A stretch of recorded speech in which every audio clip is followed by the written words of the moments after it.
Bonjour à tous et bienvenue dans cette nouvelle vidéo. Vous le savez, nous adorons faire des vidéos sur les personnages des différentes sagas du monde magique et notamment pour ce qui concerne évidemment les animaux fantastiques.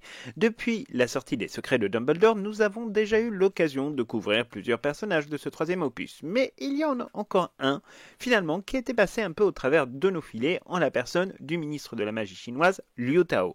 Il faut dire que nous n'avions pas encore trouvé la bonne occasion d'aborder ce personnage secondaire de la saga, mais dont le rôle pourrait, pourquoi pas, être déterminant dans la suite des aventures des animaux fantastiques quand cette dernière verra le jour.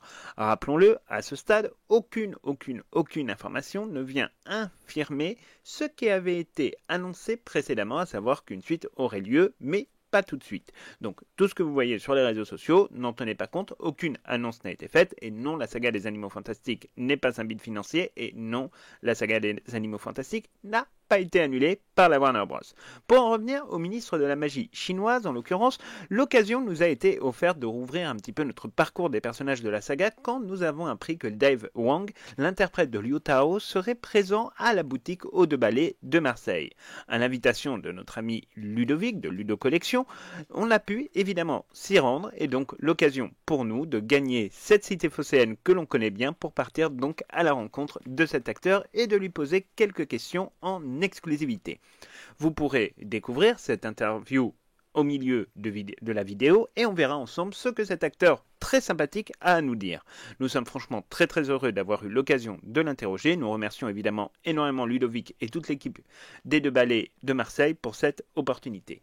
L'histoire de Liu Tao n'est probablement pas l'histoire qui aura été la plus documentée dans les animaux fantastiques et notamment dans les événements qui s'y produisent. Cela ne veut pas dire non plus que nous ne savons absolument rien. Mais il est vrai que d'une part c'est un personnage très peu connu mais qui se dévoile effectivement pas franchement facilement dans les événements des Secrets de Dumbledore et d'autre part, effectivement, c'est un personnage qu'on n'avait pas pu découvrir dans les deux précédents opus. Nous allons donc devoir, une fois n'est pas coutume, on va dire, faire avec les informations dont nous disposons et évidemment toutes les suppositions que nous pouvons faire.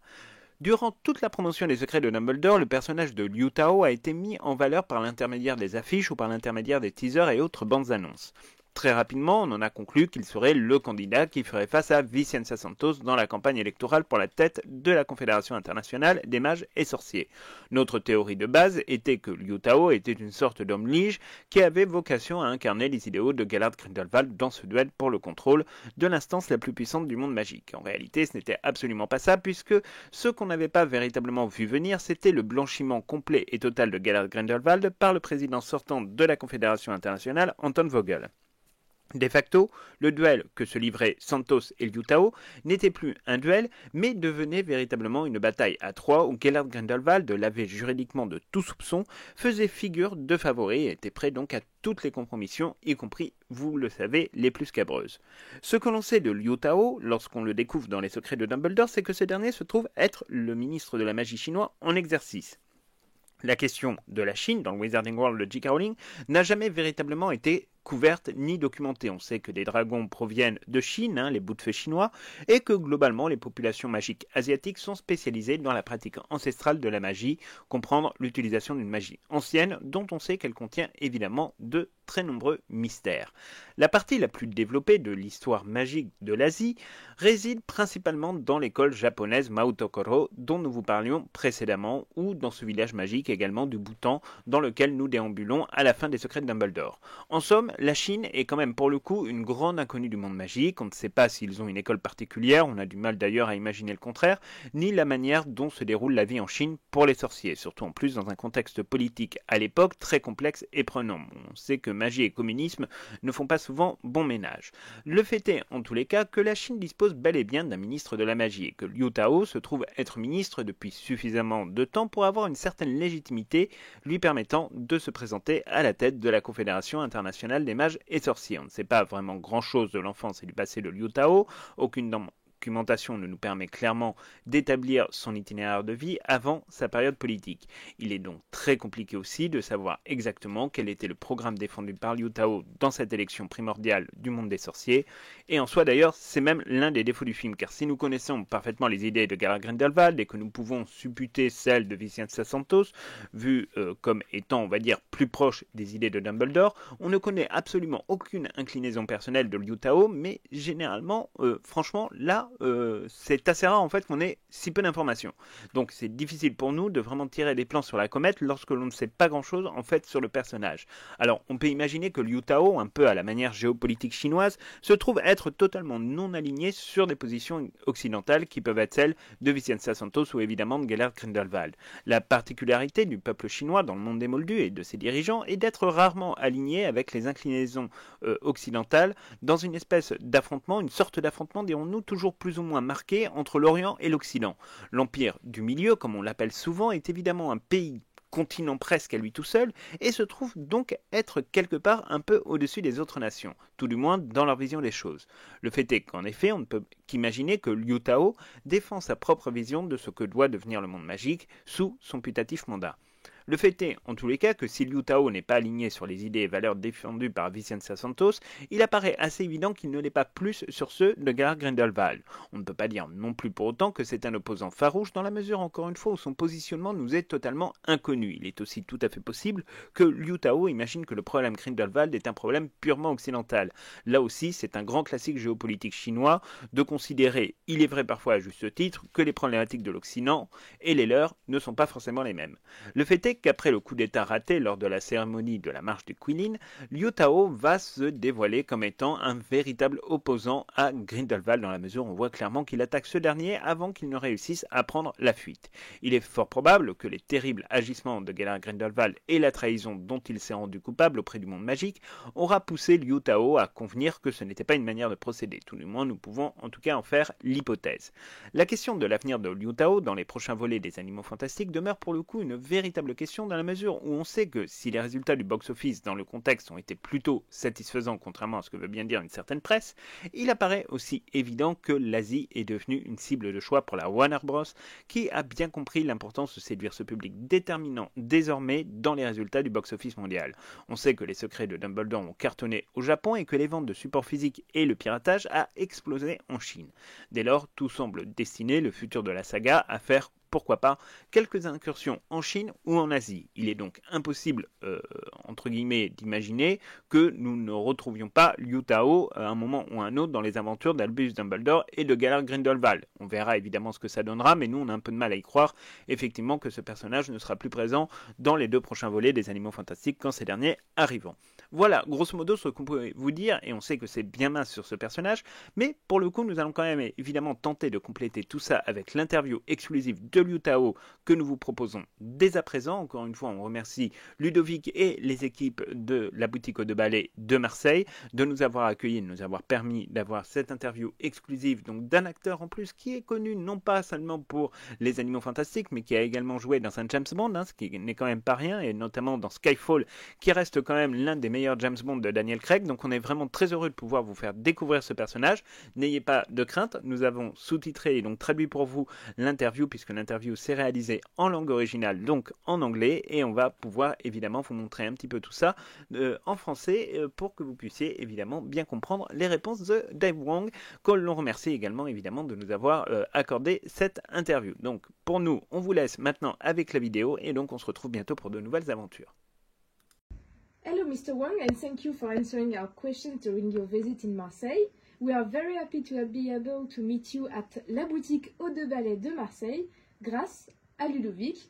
Can you first introduce yourself a little bit for our French listeners who would like to know a little bit more of you?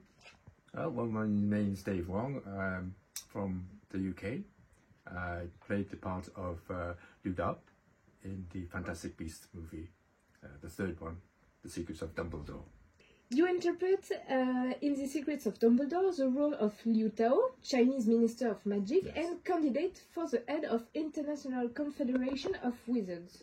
Can you explain to us how the casting took place and the way in which the directors introduced you to your role? that's a long story, that one. It first started with an email, which I remember asking me if I wanted to audition for a movie by a different name.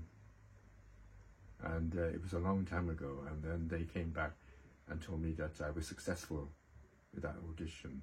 Yeah. And it was many weeks before I realized it wasn't that movie, but it was Fantastic Beasts. And it was quite a surprise. So when the wardrobe people rang me and asked me for my measurements, and they slipped out that it's Fantastic Beasts, I immediately called my agent. It's Fantastic Beasts. Fantastic Beasts. So you were very, I was very delighted. excited, yes. Yeah. Because my agent thought they said to me that they were worried that I would not take the part because there was no speaking in it. Yes. And I said, oh, it's fine.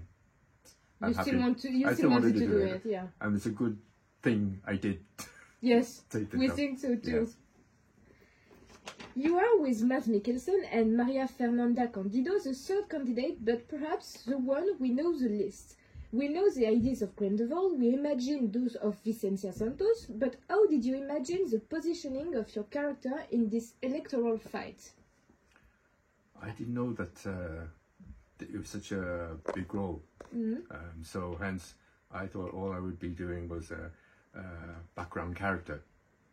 And then when I read the script afterwards, then I realized that it was more of a character than I thought. And I had to interact with Mads Mikkelsen and Maria. And then I realized that this is no little part, which is what I'm used to, is a small part where I can hide, and not be noticed by anyone. So there was a lot of interaction, but not speaking, more of eye contact and other little gestures along the way. But it was interesting to work with them. You still are in contact with them? Not with those, no, but with others. Maria, I've contacted her a few times in the past, only because we had some interviews to do. Okay. We know that Bhutan, China, but more widely Asia, are followers of the practice of ancient magic. How do you imagine China in the magical world of J.K. Rowling? I imagine it will have a Chinese flavor to the way they do their magic. And also I thought that they would be more oriental kind of creatures. Yeah. And not so much the Western type of creatures. And also that there would be more ceremony in the Like the walk of the children. Yes, and also like maybe some what they call it, like ceremony dancing or things like that. But no. Okay. In the event that the Fantastic Beasts saga would come to an end, so with 2 more movies, do you think that Asia, whether it be China or Japan, could be one of the Newt Scamander and Albus Dumbledore's next destinations? Are you asking me to predict what is going to be next? I hope so. Yeah. I can only say I hope so. I don't know, to be honest. But I wish that it would. We would gladly see you again in the next movies. Your character of Yu Tao. If I'm lucky, yes. Yeah. How did the shoot go for your alongside personalities like Mads Mikkelsen or Jude Law? Have you bonded with each other despite the health context?